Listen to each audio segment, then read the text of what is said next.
Olá, pessoas lindas e abençoadas, sejam todos bem-vindos. Tenho um relato hoje para compartilhar com vocês, forte, impactante. A pessoa pediu para que eu postasse aqui esse testemunho para todos vocês e eu estou trazendo aqui porque achei muito impactante. E eu creio que irá ajudar muitas pessoas a reconhecer esse tipo de relacionamento, embora tenham diferenças entre alguns relatos, porque o transtorno tem seus graus, tem muita coisa no padrão deles de comportamento, de funcionamento, que é a mesma cartilha que eles seguem. Não tem como a gente não identificar uma vez que a gente já teve a revelação. Agora é só questão de tempo, né? Pra gente saber o que é, quem é que tá ali agindo e como você agir para que você saia o mais rápido possível disso. Vamos lá. Ela diz assim: meu nome é Sueli, tenho 46 anos e a minha história começou em setembro de 2015, quando minha filha completou 1 ano e meu filho tinha 2 anos. E no mês seguinte eu me separei do pai das crianças, que preferiu seguir a vida do rock do que ficar me ajudando com os filhos. Eu perguntei se ele preferia a música ou os filhos e ele disse que era a música. Então mandei ele embora. A casa era minha e tínhamos um relacionamento de 10 anos. Olha que interessante isso, a maioria dos casos de relacionamentos abusivos continua acontecendo. Não é só um relacionamento que você tem. Muito raro isso acontecer. Acontece, tá? Mas a maioria dos casos você sai de um e você entra em outro e só acaba isso a hora que você vai e faz um trabalho de autoconhecimento para você entender, e aí acaba descobrindo codependência, enfim, e aí você entende os porquês, né?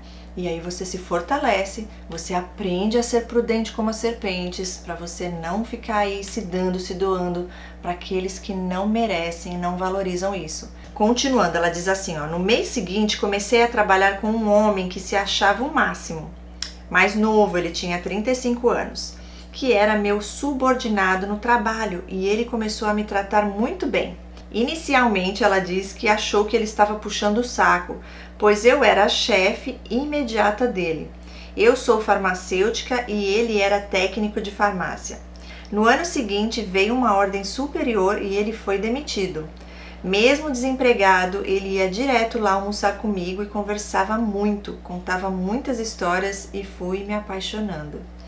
Olha aqui já alguns sinais, né? Não sei se ela ficou sabendo o porquê que ele foi demitido, mas já é um sinal aí interessante, porque normalmente eles não ficam muito tempo em um emprego. Alguns ficam, tá, gente? Sempre tem as exceções. Mas se você for ver o padrão, a maioria deles não. Tá? A não ser que eles tenham controle, que eles consigam dominar todo mundo lá, eles são chefes. E veja outro detalhe: puxar saco sim, porque eles bajulam, eles não elogiam. Elogio é uma coisa que você fala realmente que você está sentindo e você viu de bom na outra pessoa. Eles bajulam, eles puxam mesmo o saco porque interesse, provavelmente já estava tentando ali não só conquistá-la, mas também subir de cargo. Eu já vi isso acontecer com pessoas com transtorno que eu convivi.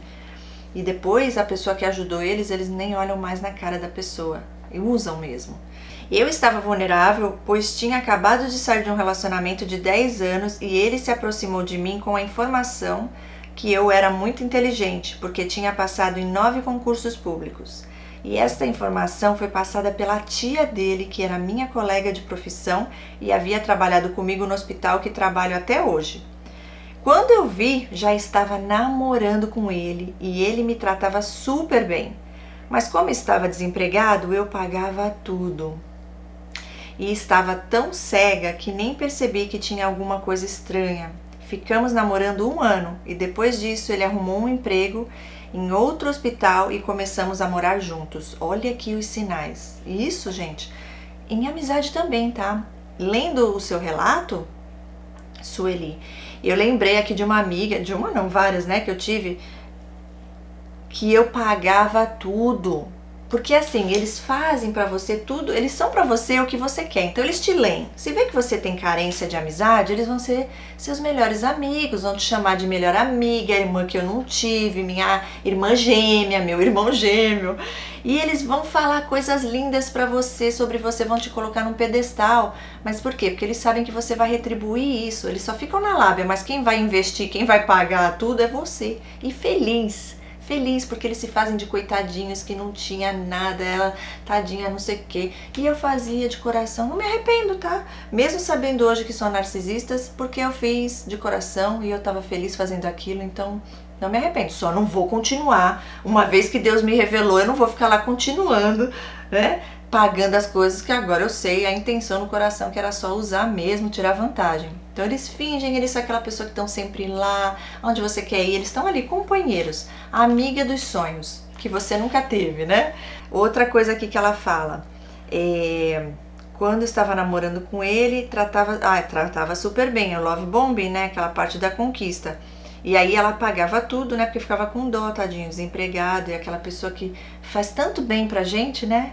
Tratam a gente tão bem que a gente paga mesmo. Mas na cabecinha deles é assim, ó. Eu sou tão maravilhoso, tão maravilhosa, que pra você me ter na sua vida, você tem que pagar. É um privilégio você me ter na sua vida. Então, eles querem mesmo que você pague tudo por eles. E alguns deles nem conseguem disfarçar. Alguns agradecem pra continuar recebendo ali, mas você percebe que aquele é obrigado de obrigação mesmo de falar, para manipular. E o detalhe de já logo ir morar junto. Até que com esse aqui demorou, né? Ficaram 1 ano namorando. Normalmente são meses, a pessoa já tá morando junto. Lá estava eu caindo na teia de aranha com o love bombing.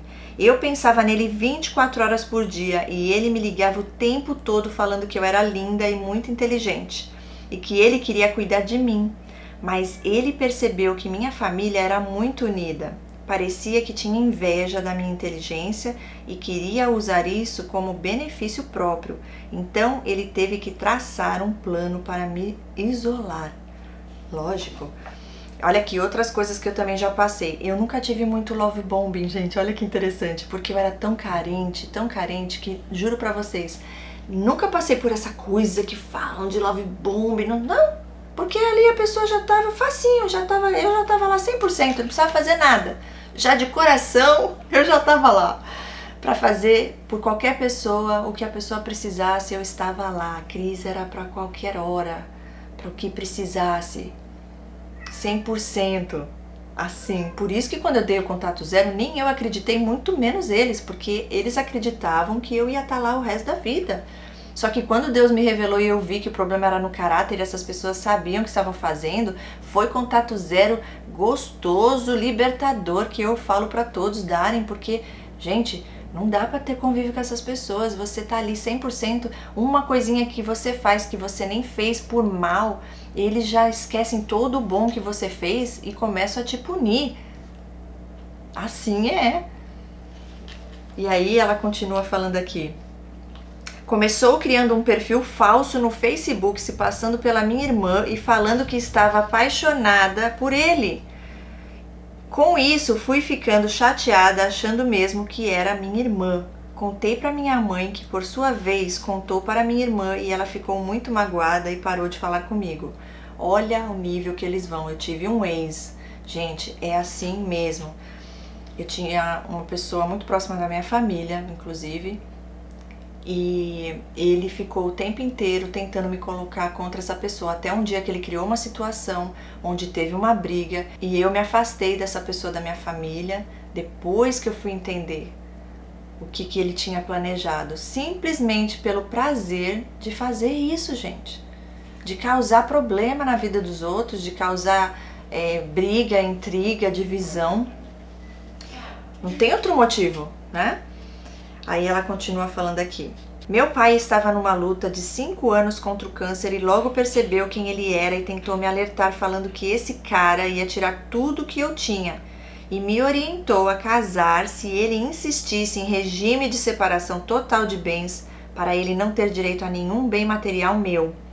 Depois minha mãe contou ao meu pai o motivo da minha irmã ter parado de falar comigo e ele ficou triste e também parou de falar comigo. e minha mãe também se afastou. Olha só, com essa história, já a família inteira já passando por isso. Meu pai já não queria mais que eu fosse na quimioterapia com ele e nem que eu fosse visitá-lo. Quando eu ia, ele se trancava no quarto. Mas um dia ele saiu do quarto e veio se despedir de mim, falando que estava partindo e para eu tomar muito cuidado com esse cara. Não demorou muito e ele foi internado e faleceu. Meus sentimentos pelo seu pai. Aí o narcisista entrou em ação e se mostrou muito preocupado comigo, querendo cuidar de mim. Mas ao mesmo tempo ele falava que queria fazer uma faculdade de direito.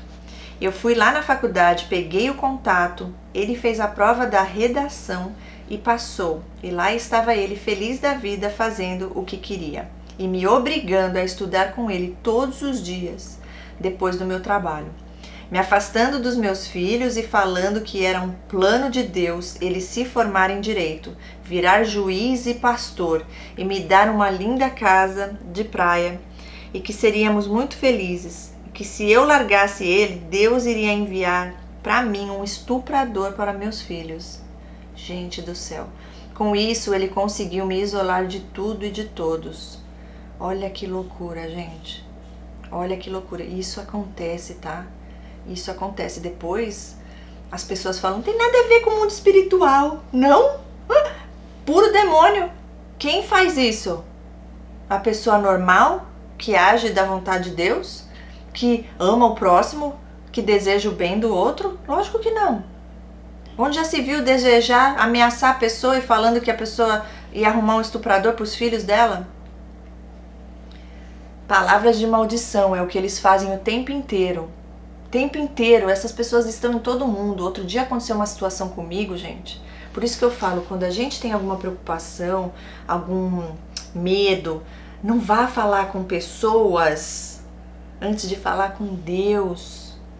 Ou melhor, se você puder, fale só com Deus e as pessoas que realmente vêm de Deus e que você sabe, que você já teve confirmação de Deus para isso. Caso contrário, eles vão falar coisas que parece que é para te ajudar, mas jogando maldição ali que você muitas vezes nem percebe. Assim eles agem. Continuando, ela diz assim: eu fiquei vulnerável de novo após a morte do meu pai, que era o meu herói e exemplo de vida. Tinha partido e acabei transferindo esse papel para o narcisista que não tinha nenhuma qualidade do meu pai. Não chegava nem aos pés, sem comparação. Meu pai era um homem de caráter e princípios, e ele não. Então entrei em uma depressão grave, quando o narcisista começou a me controlar, fazer gaslighting, e eu comecei a fazer tratamento com psiquiatra e psicóloga. As duas entravam em contato e perceberam quem ele era. Tentaram me alertar, mas eu não acreditava em ninguém, só nele. Por quê? Porque eles fazem toda essa manipulação. Eu já passei por isso, gente. Depois que você sai, você vê alguém passando por isso, você tenta alertar a pessoa porque você já percebeu e a pessoa não consegue e muitas vezes não quer ver, né? Porque sabe que se vê, vai ter que sair, vai ter que agir. E aí, por medos, porque dá pra perceber que esse aqui intimidava ela, colocando muito medo, a pessoa acaba aceitando e ficando ali. Foi um período difícil que me afastei de Deus e quando vi, estava indo para o fundo do poço. Relaxei, engordei 20 quilos, parei de pintar as unhas, pois ele falava que era coisa de prostituta. Parei de me cuidar e perdi a autoestima, amor próprio e identidade. E comecei a viver a vida dele, do jeito que ele queria. Exatamente. Eles condicionam e eles querem realmente que você viva do jeito que eles querem. Sendo quem eles querem, eles começam a te falar o que eles gostam, o que eles não gostam.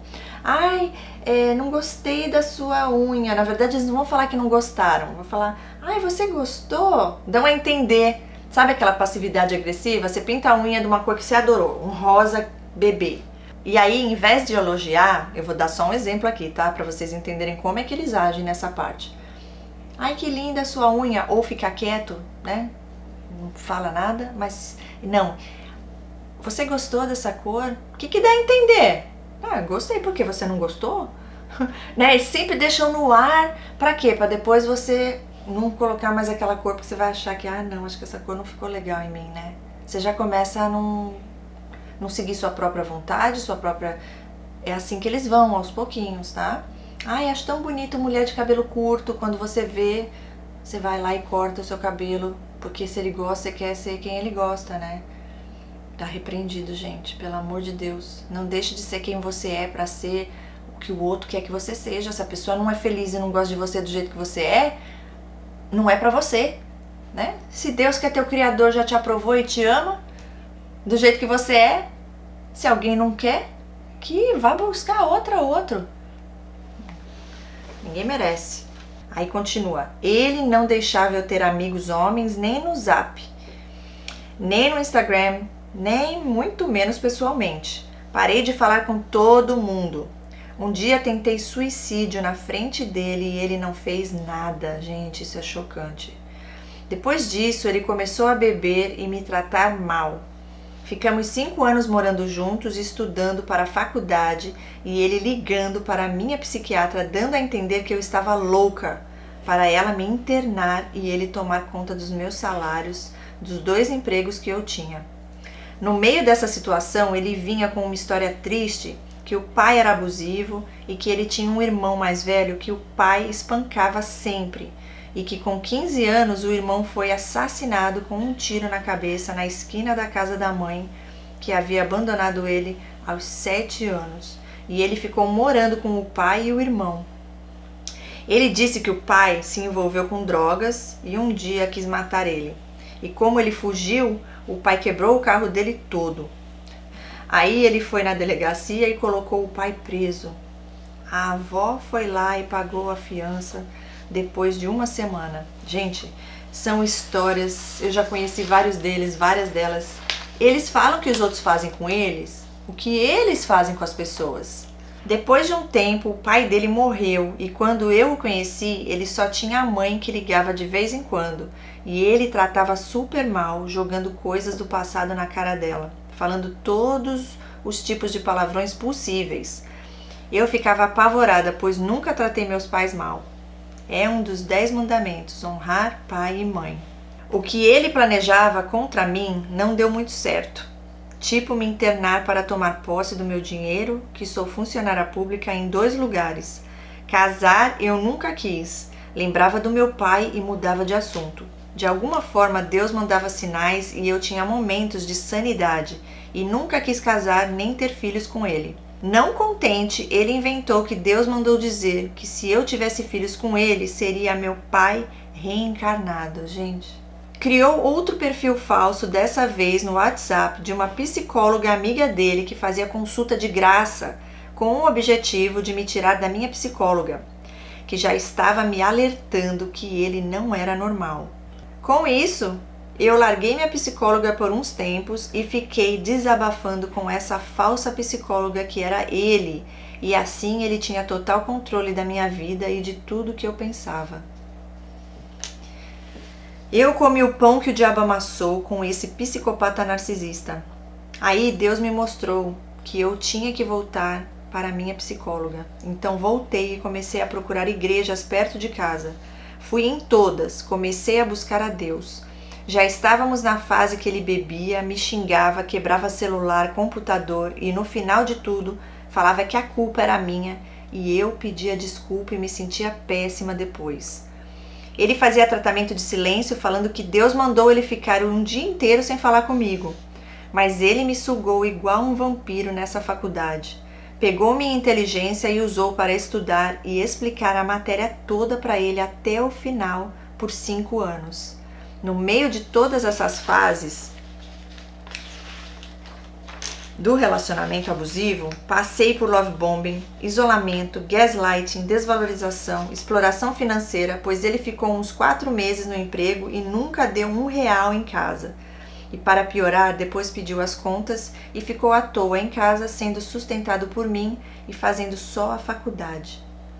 Até que um dia eu fui fazer um trabalho para ele da faculdade, descobri no computador dele fotos de mulheres, conversas dele dando em cima das garotas da faculdade, vários indícios de traição, e quando ele acordou e viu, foi para a rua beber e voltou me xingando de todos os nomes possíveis. Mas esse não foi o pior dia. Ele tentou acabar com a minha vida 4 vezes e Deus me salvou. Eu gritava: Deus me salva! Ele perdia todas as forças do corpo e eu sobrevivia. Nunca denunciei com medo de morrer, mas comecei a ir numa igreja forte e buscar minha libertação. Pedi revelação e Deus me revelou tudo. Aí formou em Direito em dezembro de 2021, graças à minha ajuda durante 5 anos, mas ainda precisava de mim para passar na OAB. E chegou o grande dia quando eu fui trabalhar no hospital, um dia em janeiro desse ano, e ele foi beber. Eu falei com Deus que se ele me xingasse naquele dia, eu o colocaria para fora de casa no dia seguinte. Então ele me xingou de todos os palavrões possíveis por telefone e no dia seguinte Deus me deu força e eu expulsei da minha casa quando cheguei de manhã do plantão. Glória a Deus por isso. No outro dia, ele foi morar numa casa de herança do pai dele e mobiliou tudo. Não sei com que dinheiro, se durante os 6 anos eu paguei tudo. Por isso, você pagou tudo, ele falando que não tinha dinheiro e estava juntando. Já sugando de outras mulheres, provavelmente, essas da faculdade aí que você descobriu. Logo, ele começou a trabalhar em um hospital como técnico de farmácia e arrumou uma namorada. Fez a prova da OAB 2 ou 3 vezes e não passou, pois não consegue estudar sozinho. Não tem inteligência e a namorada, pelo jeito, está no love bombing com ele. Mas até hoje, ele me procura mandando e-mail, ligando para minhas amigas e até para o hospital que trabalho.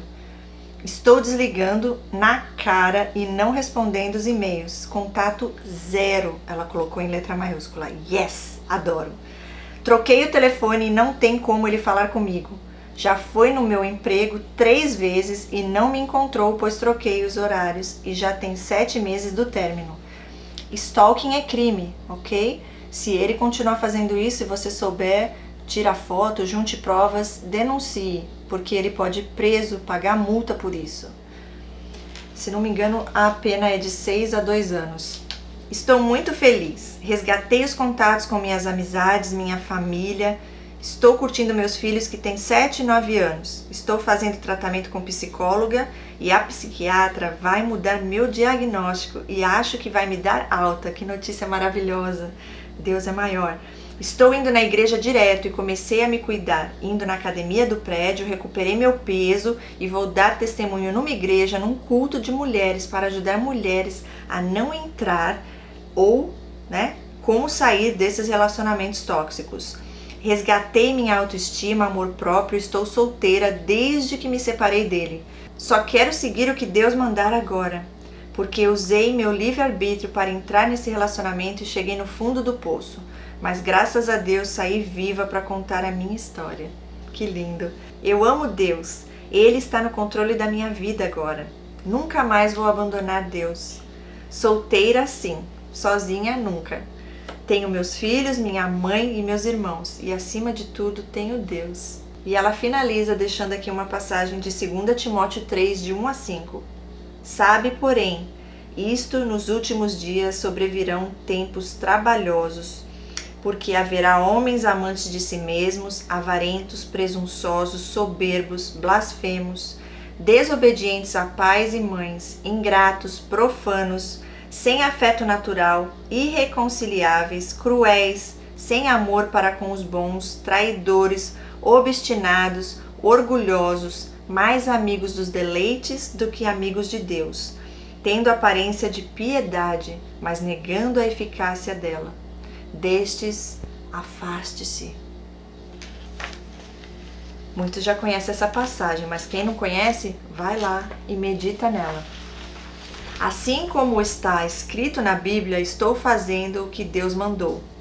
E aí, depois eu mandei um e-mail para ela, ela mandou outro e-mail acrescentando mais algumas coisas que eu vou compartilhar aqui com vocês. Ela diz assim: pode acrescentar que durante o relacionamento de 6 anos, num dia que eu peguei fotos de mulheres e conversas dele dando em cima de muitas mulheres no computador, quando fui fazer o trabalho da faculdade, ele acordou e viu. Brigou comigo e foi beber o dia todo. Ligou de madrugada falando que estava preso e que a polícia tinha pego ele embriagado, dirigindo. e que a culpa era minha e que era o diabo que tinha colocado as coisas no computador. E eu, igual uma idiota, acreditei que era mentira e paguei a fiança e tirei ele da cadeia. Gente, isso acontece muito, muito. Por isso que é tão importante a gente conhecer como eles funcionam, né? E saber ter discernimento de espírito para ver, reconhecer quando alguém está falando a verdade e quando não está. Porque eles agem assim mesmo. E ainda jogou culpa nela. Olha só. Mas quando ele foi julgado, eu já não estava mais com ele. Aí pedi para o advogado tirar meu nome do processo. Quando fui na delegacia pagar fiança, o policial não queria que eu tirasse ele da cadeia, falando que tinha um processo contra ele, porque ele tentou matar a ex-mulher com arma de fogo. Olha isso, gente. Mesmo assim, eu totalmente cega, tirei ele da cadeia. E foi depois disso que ele começou a tentar me matar. Quando ele partia para cima de mim, era para me enforcar. E eu pedia a Deus e ele perdia a força das mãos. Gente, outra coisa que pode adicionar é que ele pegou a senha do meu e-mail e mandava e-mail de mim, para mim mesma, falando que era Deus, o Alfa e o Ômega, e que o narcisista era um anjo serafim e que Deus mandava anjos levarem cerveja para ele tomar. E quando eu ia no quartinho, lá estava a cerveja. Foi ficando viciado em cerveja. Tomava 48 latas e começou a fumar. Sempre enchia a cara e me humilhava depois. Era horrível. Às vezes no sexo, ele falava que não era ele e sim o anjo Francisco. Tá repreendido, isso é demônio, viu? E fazia papai e mamãe, posição que ele normalmente detestava. Era tudo encenação para parecer outra pessoa. Gente, que homem mais doente da cabeça. Totalmente endemoniado. Anjo caído, né? Meu pai do céu. Obrigada por gravar o vídeo. Beijos. E é isso, gente. Eu deixo aqui esse relato que possa salvar muitas mulheres aí.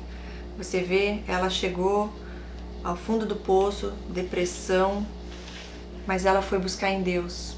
Ela tinha se afastado de Deus, mas é só lá que a gente consegue sair dessas amarras, porque é no mundo espiritual, tá? Nossa guerra não é contra essas pessoas literalmente, mas sim por eles se permitirem ter tanto ódio e o inimigo toma conta, né?